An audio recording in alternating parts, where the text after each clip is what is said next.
भाई इस वीडियो को भगाना नहीं, बहुत मुश्किल से ऐसी वीडियो मिलती है, इसको पूरा देखना और शेयर कर देना।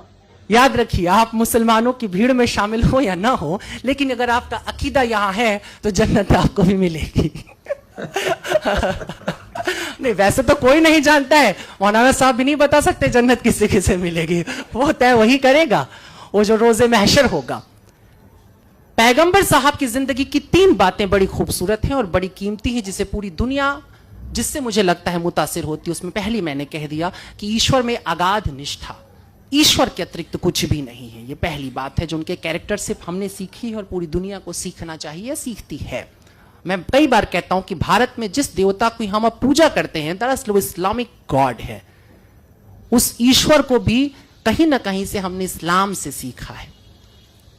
वो गॉड वैदिक नहीं है, अभी कुछ अलग है। हम मूर्तियां बना के रखते हैं, बात अलग है, लेकिन वो मूर्तियां कुछ ऐसे से हजी कहता है, यहां तो हर घर में एक काबा होता है। हम उसी तरह से अब दुनिया को देख रहे हैं।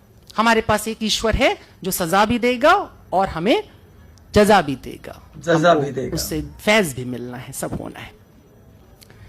तो एक चीज है ईश्वर के प्रति 100% आस्था, और दूसरी बात जो उनसे सीखने जैसी है, मुझे लगता है कि अरब की उस जिस जगह की अभी आप चर्चा कर, बहुत अच्छी बात थी कि आपने सबसे पहले औरतों की दुर्दशा पे बात की थी। मैंने इस बात को कई बार कहा है कि यूं तो मेरा शादी ब्याह से सख्त विरोध है, मुझे लगता है ये दुनिया की सबसे ही बकवास परंपरा है, इसे खत्म हो जाना चाहिए। लेकिन फिर भी अगर कभी मेरा दिमाग फिर जाए और मुझे सचमुच शादी ब्याह करने की नौबत आ जाए, तो मैं हमेशा निकाह चुनूंगा, क्योंकि बड़ा खूबसूरत है। हिंदू क्या बड़ा झमेला है, वो एक साथ घुमा देते हैं आंख के चारों तरफ, 7 जन्म के लिए एक आदमी के साथ आपको बांध देते हैं, बड़ी मुसीबत है, छूट नहीं सकते। जहन्नुम हो जाए जिंदगी, लेकिन रहना वही है तुमको।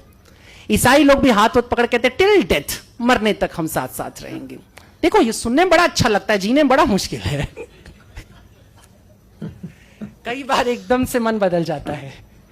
उदय जी एकदम चाव से सुन रहे हैं इस बात को। लेकिन ऐसा है, पर इस्लाम बड़ा क्लियर है, और उसके क्लियर होने की वजह थी, बहुत जरूरी था, क्योंकि औरतों की स्थिति बहुत खराब थी। तो सबसे पहले औरतों के हक में जो बात होती है वो हमको 1450 साल की रवायत के, आज के समय से मत सोचो, उस जमाने के मॉडर्निज्म पे जाओ, उस जमाने के मॉडर्न थॉट के ऊपर जाओ कि किस तरीके से पैगंबर साहब ने औरतों को उनका हक दिया और कहा कि नहीं, शादी होगी तो औरत तय करेगी।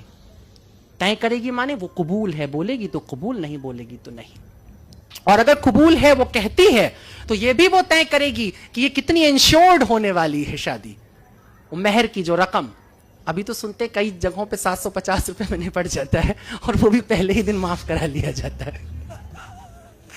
देखो ये सब चलता रहता है ना, इसीलिए हमें मजबूरी में बात करना पड़ रहा है। किरदार रसूल अल्लाह, उन्होंने चाहा कि औरत अपने हक को तय करे, वो कहे कि मेरे को इतना इंश्योर करो कि यदि कल तुम्हारा मन फिर जाएगा, कल तुम किसी और औरत पर तुम्हारी लालसा जाग जाएगी और तुम मुझे छोड़ करके जाओगे, तो कम से कम मेरे जीवन के लिए, मेरे सुकून के लिए इतनी व्यवस्था रहनी चाहिए।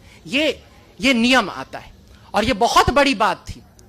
आज जिसकी हम बात करते हैं, शादी ब्याह में अब कोर्ट जैसे बातें करता है कि नहीं भाई औरत को उसका हिस्सेदारी दे दो, ये कर दो, वो कर, ये 1450 साल पहले सोचा जा रहा है। उस जगह जहां पे बेटी को पैदा होते ही जमीन में दफन कर दिया जा रहा है, जहां दामाद बनाना वो एक तरह से गाली की तरह हो जाता था। ये हालत जहां पर थी, जहां तमाम खूबसूरत लड़कियां लौंडियों की तरह रख ली जाती थी, उठा ली जाती थी एक जगह, और वहां पर यह नियम आता है। बर्नार्ड शॉ की आपने बात की, बर्नार्ड शॉ ने 2 लाइनें कही थी, एक लाइन आपने कहा था, मैं दूसरी लाइन के साथ बोलूं। उन्होंने कहा था कि इस्लाम दुनिया का सबसे खूबसूरत मजहब है और मुसलमान बदतरीन, सबसे बुरे लोग हैं। ये सुनने में कितना भी खराब लगे, लेकिन ये मजबूरी होती है। स्टेटस के साथ तुम्हें काउंट किया जाता है। तुम दावा करते हो कि तुम्हारे पास बेहतरीन सबसे बड़ा ज्ञान है, दुनिया का सबसे बड़ा ज्ञान तुम्हारे पास है, और अगर तुम उसके बाद जरा भी ओछी हरकत करते हो तो तुम सबसे पहले काउंट किए जाओगे, क्योंकि तुमने कलमा पढ़ा है, तुमने कहा है कि मैं नहीं मानूंगा किसी और को सिवाय अल्लाह के, मैं झुका रहूंगा उसकी बारगाह में, और जो झुका है अल्लाह की बारगाह में, उसके सामने जो सिजदे में पड़ा हुआ है, क्या तुम्हें लगता है कि वो इंसान कोई गुनाह करने निकलेगा, किसी का कत्ल करेगा, किसी को परेशान करेगा? ऐसा नहीं हो सकता। मगर तेरा दिल तो है सनम आशना, तुझे क्या मिलेगा नमाज में?